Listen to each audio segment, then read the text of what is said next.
भाइयों बहनों, आज भगवान विट्ठल के आशीर्वाद से उनके भक्तों को भी स्नेह उपहार मिला है। सोलापुर को सीधे एयर कनेक्टिविटी से जोड़ने के लिए एयरपोर्ट को अपग्रेड करने का काम पूरा कर लिया गया है। यहाँ के टर्मिनल बिल्डिंग की क्षमता बढ़ाई गई है, यात्रियों के लिए नई सुविधाएं तैयार की गई है। इससे देश विदेश हर स्तर पर विठोबा के भक्तों को काफी सुविधा होगी।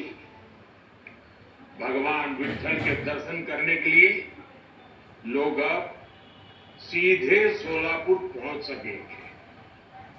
यहां व्यापार, कारोबार और पर्यटन को भी बढ़ावा मिलेगा।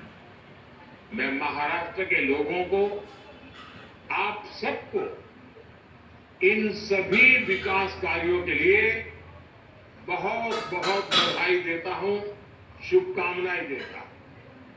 साथियों, आज महाराष्ट्र को नए संकल्पों के साथ बड़े लक्ष्यों की जरूरत है।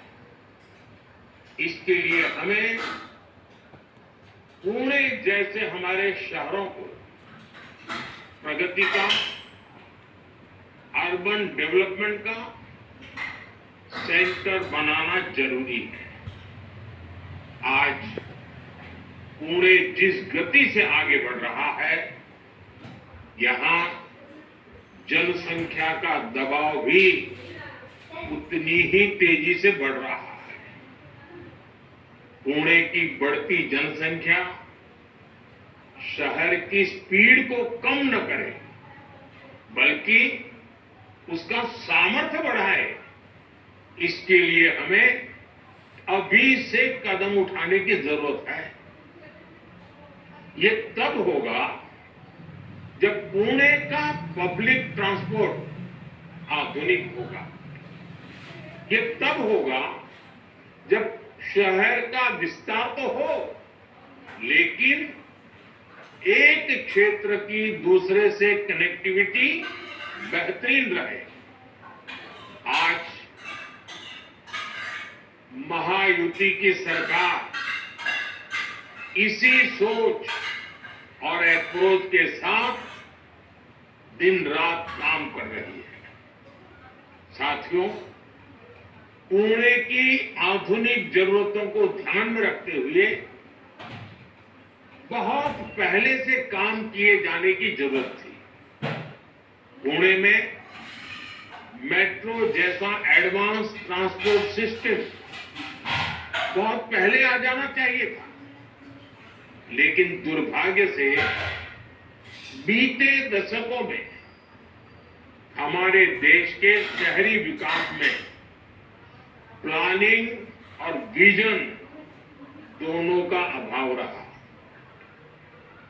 अगर कोई योजना चर्चा में आती भी थी, तो उसकी फाइल ही कई वर्षों तक अटकी रहती थी। अगर कोई योजना बन भी गई, तो भी एक प्रोजेक्ट कई दशकों तक लटका रहता था।